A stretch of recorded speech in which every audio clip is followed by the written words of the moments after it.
Une nuit plus calme, donc, en effet, Reda Bellal, ça veut dire que le dispositif a été efficace. Il y avait de la prévention, en effet, de la dissuasion, des interventions tout de même, mais paradoxalement, beaucoup moins que l'année dernière, alors qu'on était dans un climat insurrectionnel avec les violences urbaines que l'on a connues ces dernières semaines. Oui, on a eu beaucoup moins de collègues qui ont été blessés, on s'en satisfait. On a eu beaucoup moins de violences urbaines, de manière générale. Et alors après, peut-être c'est dû à la présence policière. Le dispositif 45 000 forces de l'ordre, c'est très impressionnant, très dissuasif et très préventif du coup.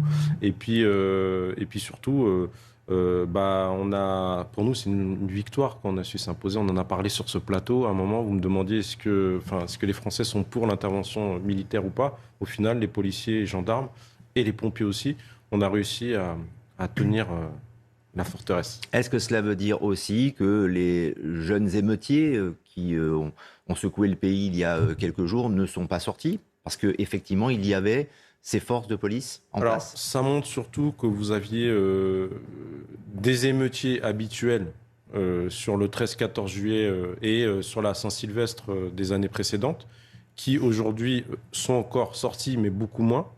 Peut-être parce qu'on a aussi réprimé beaucoup. Il y a des mesures qui ont été prises au niveau des artifices et de la circulation des mortiers. Et puis surtout, la réponse pénale, elle a été au rendez-vous. Et ça dissuade beaucoup. Là où je suis d'accord sur l'ensemble avec le jeune homme, mais il y a eu une évolution aussi, parce que moi je viens d'un quartier aussi, ça fait 25 ans que je suis dans la police, il y avait déjà ces problèmes-là. Le problème qu'on a aujourd'hui aussi, c'est qu'il y a les réseaux sociaux. Au niveau de l'éducation, les parents n'ont plus les mêmes prérogatives. Alors, je n'ai pas la solution, c'est pas ce que je suis en train de dire. Mais avant, une gifle, je dis pas qu'il faut mettre des gifles aux enfants, c'est pas du tout ça. Mais avant, vous mettiez une gifle. Moi, j'étais éduqué comme ça. Ma mère me laissait pas sortir. S'il y avait un problème, mettez une gifle, on n'en parlait plus. Aujourd'hui, la gifle est un délit. Ça fait partie des violences intrafamiliales. Il y a beaucoup de choses qui ont évolué. Et nous, je pense que tant au niveau gouvernemental ou sociétal, on n'a pas évolué. C'est-à-dire qu'aujourd'hui, la violence, l'impunité et la violence sont ultra présents. Avant, on s'attaquait pas, il y a 30 ans, monsieur, à un policier. Aujourd'hui, on s'attaque et on va pour tuer des policiers. Pas tous les délinquants, mais là, on a vu quand même des jeunes qui n'étaient pas émeutiers de base, qui faisaient peut-être, qui s'adonnaient à d'autres délinquances, actes de délinquance. Mais aujourd'hui, vous avez quand même une évolution de la violence. Dans 5 ans, je pense que ce sera pire. Mais je pense que ce problème sociétal des quartiers, il a toujours existé. Mais à l'époque, il y a 25 ans, vous aviez la police de proximité qui était mise en place et qui était possible de mettre en place. Vous alliez au contact des jeunes, au contact des parents, au contact des commerçants. Un travail de fond. C'est un travail de fond qui a été fait. Tout à fait. Oui. Mais aujourd'hui, on ne peut pas le faire parce que on vient souvent pour en parler ici, les rodéos, l'amende forfaitaire stup, l'amende forfaitaire occupation des halls d'immeubles. Maintenant, le président, il voudra que ce soit les policiers en plus qui encaissent l'amende forfaitaire. Enfin, on nous demande on a l'impression qu'on est un peu commercial et puis on est bon à tout faire, mais à un moment, on ne pourra plus tout assumer, c'est pas possible. Je pense que depuis 98, moi je suis rentré en 98, je me souviens que c'était Chevènement à l'époque, je suis pas de politique, mais qui disait il faut embaucher les fils de l'immigration. Et il faut que la police soit à l'image de sa société. Et c'est ce qu'on fait depuis, c'est ce qui est fait au sein de notre institution depuis 25 ans.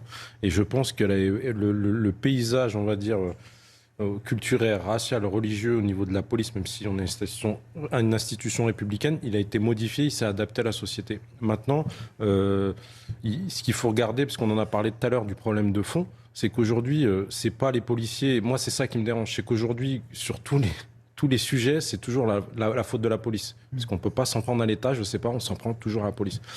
Moi, je viens des quartiers aussi, excusez-moi, c'est une réalité. Sur place, c'est pas les policiers qui ont fait telle politique de la ville.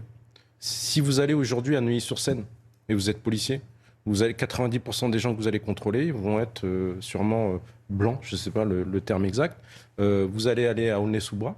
Peut-être que du fait de la politique de la ville, vous allez avoir plus de culture, plus de religions différentes, plus de gens de couleur, et vous vous adaptez. Et tout simplement, quand on fait des contrôles d'identité, c'est sur la réquisition du parquet, il ne faut pas l'oublier, c'est du parquet, c'est le parquet qui dit contrôle d'identité. Si vous contrôlez un individu, c'est soit la clameur publique, soit un flagrant délit qui correspond à un signalement. Il y a un moment, il va falloir, je pense, pour que les jeunes évoluent, ce n'est pas le policier qui parle, on va dire, il va falloir qu'on arrête de victimiser tous ces gens. Parce que Madame Traoré, elle est bien gentille, mais elle fait ses pubs pour les marques, elle fait je sais plus, ses publicités. Et au final, excusez-moi, mais regardez le palmarès un peu de sa famille, en fait. Il y a juste un moment, il faut se poser les bonnes questions. Vous voyez, même la semaine dernière, c'est un drame. Vous parlez de palmarès, c'est le casier judiciaire. Mais le gamin, c'est malheureux ce qui lui est arrivé. Ça reste une action de police, présomption d'innocence. Mais je suis désolé, le week-end d'avant, il est interpellé pour la même chose. Il est encore dehors. Et ça, on va dire encore que c'est de la faute de la police. Et juste à un moment, arrêtez de... Je sais que c'est le jeu de la politique, mais laissez un peu tranquille la police, quoi. La police, elle a l'image de sa société. Hein. Si vous regardez les élections et que vous regardez les résultats des élections présidentielles, je pense que les gens doivent se poser des questions et arrêter de s'en prendre à la police. Premier sujet. Deuxième, j'étais ancien secrétaire départemental du Val-de-Marne. Il y a au moins la moitié des policiers du Val-de-Marne qui m'ont choisi pour être secrétaire départemental. Donc si vous pensez vraiment que ces policiers seraient racistes, je pense qu'ils n'auraient pas choisi un monsieur qui s'appelle Reda Bellage. Première chose. Et puis, au niveau systémique, nous, on est confrontés, comme je l'ai dit tout à l'heure, malheureusement à une catégorie parce qu'il y a une sorte de communautarisme qui s'est créé, mais ça, c'est pas de notre fait à nous. Et c'est utilisé, c'est mon avis, c'est utilisé politiquement, mais je vous assure que ça crée un fossé. Et je suis pas d'accord avec vous sur le fait qu'il faut changer des choses dans la police. Je suis d'accord avec vous sur le fait qu'il faut changer des moyens. Il faut qu'il y ait plus de formation pour, comme dans l'affaire Naël, pour que quand un policier se retrouve face à une situation de refus d'obtempérer, oui, il va sortir son arme, parce qu'à partir du moment où vous sortez votre arme, vous pouvez vous en servir dès que vous la sortez. C'est préparer les policiers, recruter. Sur l'Île-de-France, on a plus de 100 formateurs en attente. On aimerait bien en recevoir au moins plus de 120 formateurs. Si on arrivait à créer des structures où on pourrait former les policiers pour gérer des situations plus anxieuses, pour s'adapter aux violences, bah ça irait beaucoup mieux.